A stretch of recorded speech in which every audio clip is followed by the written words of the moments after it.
اس نے کہا اگر میری بیٹی پیدا ہوئی ہے تو میں بیٹی کو زندہ دفن کر دوں گا، بیٹی کو زندہ دفن کر دوں گا، اگر نہیں کروں گا تو لوگ مجھے کہیں گے دنیا کا سب سے بڑا بدبخت انسان ہے، دنیا کا سب سے بڑا بدقسمت انسان ہے۔ لوگ میری طرف دیکھ کے اشارہ کریں گے یہی وہ بدبخت ہے، یہی وہ بدقسمت ہے جس کے گھر میں بیٹی نے جنم دیا ہے۔ پھر معاشرے میں میری ناک کٹ جائے گی، پھر میں معاشرے کو منہ دکھانے کے قابل نہیں رہوں گا۔ اگر میں بیٹی زندہ دفن نہیں کروں گا تو پھر میں اپنے خاندان والوں کو منہ دکھانے کے لائق نہیں رہوں گا، پھر میں گلی محلے میں سر جھکا کے چلوں گا، سر اٹھا کے نہیں چلوں گا۔ پیدا ہونے والی بیٹی میری عزت والی پگڑی خاک میں ملا کے رکھ دی، اور اگر میں بیٹی کو زندہ دفن کر دیتا ہوں تو پھر لوگ میری تعریف کریں گے کتنا غیرت مند انسان ہے یہ جس نے اپنی بیٹی کو زندہ دفن کر دیا۔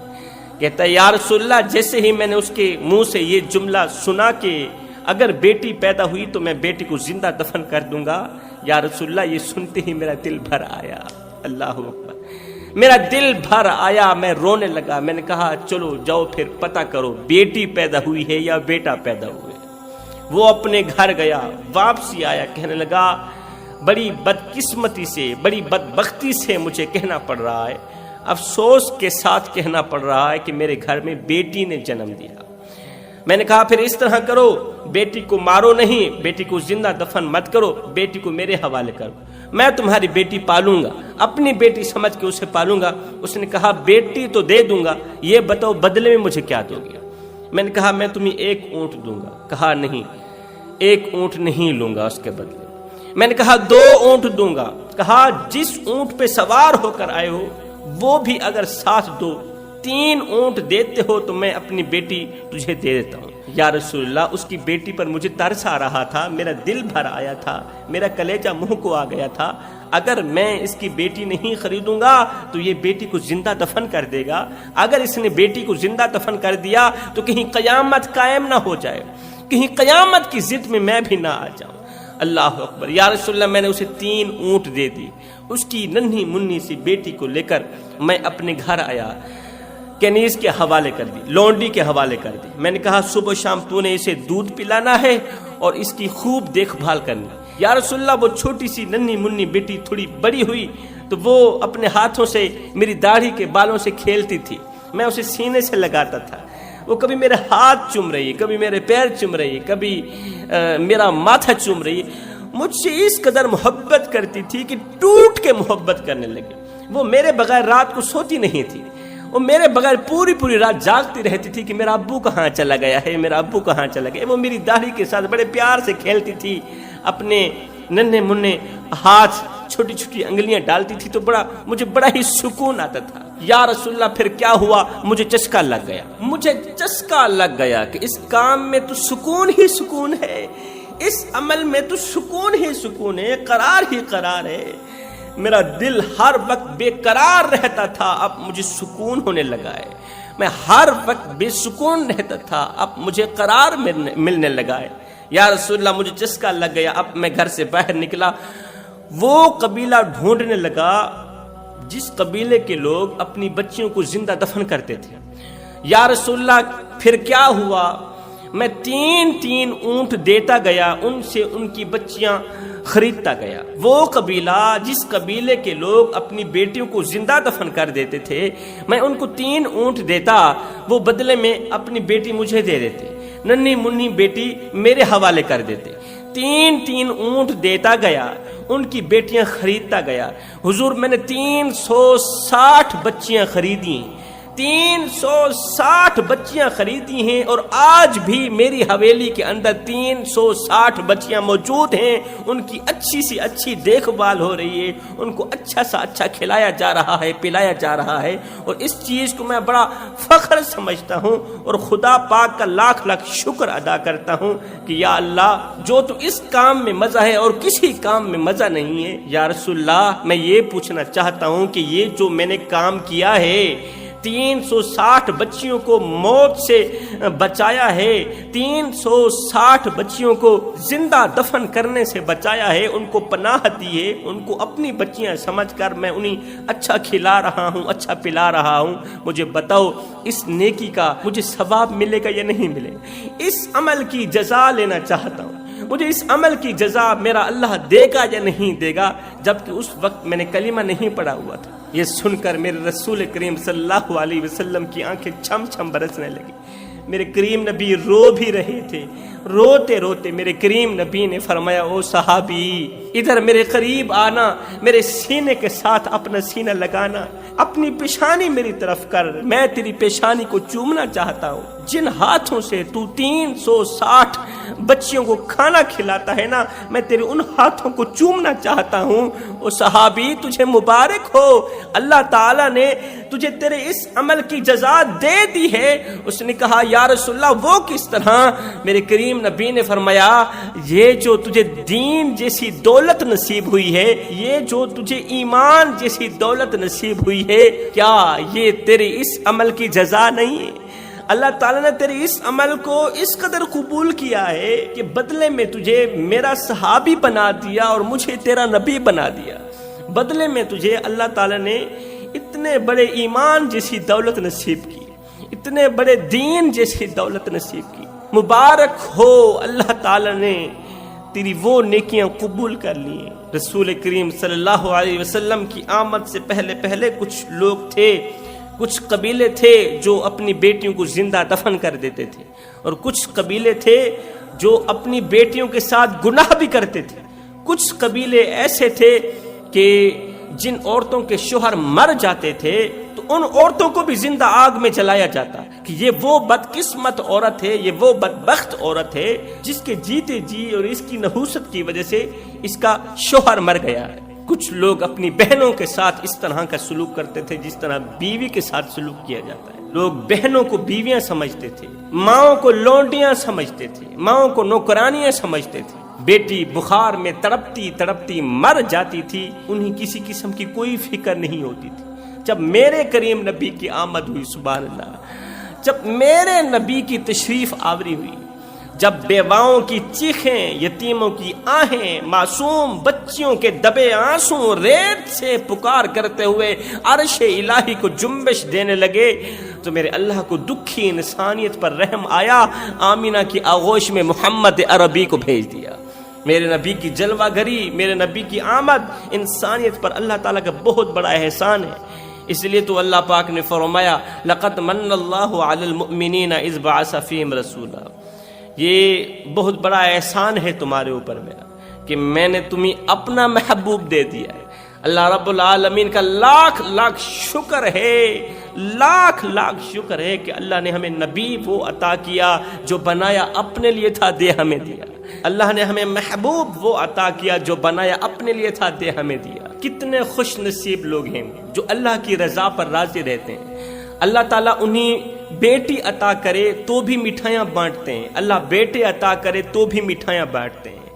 اگر اللہ تعالیٰ انہیں اپنی نعمتوں سے مالا مال کرے، رحمتوں سے مالا مال کرے، دونوں پر وہ مٹھائیاں بانٹتے ہیں، پریشان نہیں ہوتے۔ اور جو اپنی مرضی اللہ کی مرضی پر قربان کر دیتے ہیں، اپنی رضا کو اللہ کی رضا پر قربان کر دیتے ہیں، یہی وہ لوگ ہیں جو دنیا میں بھی کامیاب ہیں، جو آخرت میں بھی کامیاب ہیں۔ ایک شخص کی دکان جل گئی، دکان اس کی روزی کا ذریعہ تھی، دکان بھی جل گئی، دکان کے اندر کا ساز و سامان بھی جل گیا، اندر میں پڑی قیمتی اشیاء بھی جل گئی، تمام چیزیں جل کر راکھ ہو گئیں۔ اب لوگ اس کے گرد جمع ہوئے تو لوگ تسلی دینے لگے، میاں کوئی بات نہیں، تو صبر کر، تیرے اوپر برا وقت آیا ہے، مصیبت کا وقت آ گیا ہے۔ اب لوگ دیکھ کر حیران رہ گئے کہ جس کی دکان جل گئی تھی، جس کی روزی کا اڈا خاک کے ساتھ خاک ہو گیا تھا، مٹی میں مل گیا تھا، خاک بن چکا تھا، وہ شخص مسکرا رہا، بڑے مزے سے مسکرا رہا ہے۔ لوگوں نے کہا تو پاگل تو نہیں ہو گیا، تیری عقل جاتی رہی ہے، تیرے اوپر اتنی بڑی مصیبت آئی، اتنی بڑی پریشانی آئی ہے، تو بجائے رونے کے تو مسکرا رہا ہے۔ اس نے کہا میرے بھائیو، مجھے پکا یقین ہے مجھے پکا یقین ہے جو لوگ اپنی رضا کو رب کی رضا پہ قربان کر دیتے ہیں اللہ تعالیٰ ان کو بے یار و مددگار نہیں چھوڑتے. مجھے پکا یقین ہے اگر میں اپنے رب کی رضا پر اپنی رضا قربان کروں گا تو مجھے اللہ تعالیٰ ایسی جگہ سے رزق عطا کرے گا جہاں سے میرا کوئی وہم و گمان بھی نہیں ہوگا. میرے بھائیو یہ بتاؤ آگ کو کس نے پیدا کیا؟ لوگوں نے کہا اللہ نے. جب آگ میرے اللہ کے حکم کے تابع ہے تو اللہ کے حکم سے جب وہ جلتی ہے تو اس نے اللہ کے حکم سے ہی تو میری دکان کو جلایا ہوگا نا. تو جب کام ہوا بھی اللہ کے حکم سے اللہ کی مرضی پر ہے تو میں اللہ کی مرضی پر راضی ہوں. جو لوگ اللہ کی رضا اور مرضی پر راضی رہتے ہیں اللہ تعالیٰ انہیں ایسی جگہ سے رزق دیتا ہے جہاں سے انہیں کوئی وہم و گمان بھی نہیں ہوتا. لہٰذا میں ہر حال میں اللہ تعالیٰ کی شکر گزاری کروں گا، ناشکری نہیں کروں گا. 2 ہفتے گزرے ہی تھے کہ 2 ہفتوں کے بعد لوگوں نے شہر کے چوک کے اندر ایک بہت بڑی عالی شان دکان دیکھی. بہت بڑی دکان دیکھی جو قیمتی اشیاء سے بھری ہوئی تھی. اب لوگ مزید دیکھنے کے لیے دکان کی طرف بڑھے تو کیا دیکھتے ہیں؟ وہی شخص جس کی دکان کو آگ لگ گئی تھی وہ اسی قیمتی دکان کے اندر کھڑا نماز پڑھ رہا ہے، قیام میں کھڑا ہے. نماز سے فارغ ہو جانے کے بعد لوگوں نے پوچھا اور 2 ہفتے پہلے تو تیری زندگی کی کل جمع پوچھی جل کر راکھ ہو گئی تھی، اب پیسے کہاں سے آ گئے؟ اس نے کہا بھائیو میں نے تمہیں کہا نہیں تھا جو لوگ اللہ کی رضا پر راضی رہتے ہیں نا پھر اللہ تعالیٰ انہیں ایسی جگہ سے رزق عطا کرتا ہے جہاں سے ان کو کوئی وہم و گمان بھی نہیں ہوتا. میری کہانی یہ ہے کہ جب میری دکان جل کر راکھ ہو گئی تو میرے پاس 100 دینار تھے. 100 دینار لے کر میں اپنے گھر گیا. اللہ اکبر. دوسرے دن میری بیٹی نے کہا ابو میں نے ہر حال میں آج مچھلی کھانی، میرا مچھلی کھانے کو جی چاہ رہا ہے، مجھے مچھلی لے کر دو. کہتا ہے کہ میں 200 دینار لے کر گھر سے روانہ ہوا. کہاں جا رہا ہوں؟ مچھلی خریدنے جا رہا ہوں. میں سمندر کے کنارے پہنچا، دریا کے کنارے پہنچا تو میں نے دیکھا کہ ایک مچھیرا ہے، اس کے ہاتھ میں چھوٹی سی مچھلی ہے اور وہ لوگوں سے التجا کر رہا ہے، فریادیں کر رہا ہے کہ خدارا مجھ سے میری ایک چھوٹی سی مچھلی 200 دینار میں خرید لو، 200 دینار میں خرید لو. جبکہ اس جیسی مچھلی باقی والے مچھیرے 10 دینار میں بھی فروخت کر رہے تھے. تو جب میں نے اس مچھیرے کو دیکھا، اس کی چھوٹی سی مچھلی کو دیکھا کہ وہ تو التجائیں کر رہا ہے، دعائیں کر رہا ہے، فریادیں کر رہا ہے اور بھائی خدارا مجھ سے میری مچھلی خرید لو، وہ بھی 200 دینار کی اتنی مہنگی مچھلی. تو میں اس کے قریب گیا، میں نے کہا بھائی 10 دینار والی مچھلی تو 200 دینار میں کیوں بیچنا چاہتا ہے جبکہ باقی والے مچھیرے بھی تو کھڑے ہیں؟ وہ اس طرح کی چھوٹی سی مچھلی تو 10 دینار کی فروخت کر رہے ہیں اور تو 200 دینار کی کیوں کر رہا ہے؟ اس نے کہا بھائی میری پریشانی یہ ہے کہ میری ننھی منھی بیٹی کافی دنوں سے بیمار ہے، مجھے 200 دینار کی اشد ضرورت ہے. اگر 200 دینار مجھے نہیں ملیں گے تو میری بیٹی مر جائے گی، میں اس کا علاج کرنا چاہتا ہوں. حکیم نے کہا 200 دینار ہر حال میں لے کر آنے ہوں گے، تو اس لیے اللہ کو کوئی نیک بندہ مل جائے مجھے 200 دینار دے دے اور میری بیٹی کی جان بچ جائے، میری ننھی منھی بیٹی کی جان بچ جائے. اللہ تعالیٰ اس کو جزا دے گا، اللہ تعالیٰ 200 دینار دینے والے کو خوب اجر دے گا. تو یہ شخص کہتا ہے میرا دل بھر آیا، میں نے وہی 200 دینار اٹھائے، جیب سے نکالے، اس کی جیب میں ڈال دیے، اس سے وہ چھوٹی سی مچھلی لے لی. چھوٹی سی یہ صدقہ سمجھ کر، اس کی ہیلپ سمجھ کر، مدد سمجھ کر میں نے اسے 200 دینار دیے اور چھوٹی سی مچھلی لے کر اپنے گھر گیا. بیٹی کو کہا کہ بس یہی چھوٹی سی مچھلی ملی ہے، اسے پکا کر کھا لو. کہتا ہے میں نماز میں مصروف ہو گیا. نماز کے بعد میں نے دونوں ہاتھ اٹھائے، عرض کی میرے مالک تو نے مجھے رزق دیا تھا اور تو نے ہی مجھ سے واپس لے لیا، اب تو ہی دینے والا ہے اور میں تجھ سے ہی مانگنے والا ہوں. میرے مالک اگر میں تیرے جیسے کریم رب سے بھی نہیں مانگوں گا تو پھر کس سے مانگوں گا؟ اگر تو بھی مجھے مالا مال نہیں کرے گا تو اور کون کرے گا؟ بس اتنا ہی کہنا تھا کہ ادھر سے میری بیٹی بھاگتی ہوئی میرے پاس آئی. میرے سامنے کھڑے ہو کر اس نے اپنی ہتھیلی مٹھی کھولی تو مٹھی کے اوپر قیمتی لال پڑا تھا، قیمتی موتی پڑا تھا. میں نے کہا بیٹی یہ قیمتی موتی کہاں سے آیا؟ اس نے کہا وہ جو میں نے مچھلی چاک کیے نا، مچھلی کے اندر سے وہ قیمتی موتی ملا ہے، وہ قیمتی ہیرا ملا ہے. یہ شخص کہتا ہے بس پھر کیا تھا، جب یہ موتی سنار کی دکان پر لے کے گیا اس نے کہا میری ساری دکان لے لو، یہی ایک موتی دے دو. کہتا ہے میں گدا تھا، جب اللہ تعالیٰ کی رحمت عروج پر آئی ہے نا، جب اوپر سے رزق کی بارش برسی ہے تو اللہ تعالیٰ نے ایک پل کے اندر میں گدا کو بادشاہ بنا دیا. کہتا ہے میں گدا تھا، ایک ہی رات کے اندر اندر، ایک ہی پل کے اندر اندر اللہ تعالیٰ نے مجھے بادشاہ بنا دیا۔ وہ کیوں بنایا؟ اس لیے کہ جو لوگ اللہ کی رضا پر راضی رہتے ہیں نا، اللہ تعالیٰ انہیں ایسی جگہ سے رزق عطا کرتا ہے جہاں سے ان کو کوئی وہم و گمان بھی نہیں ہوتا۔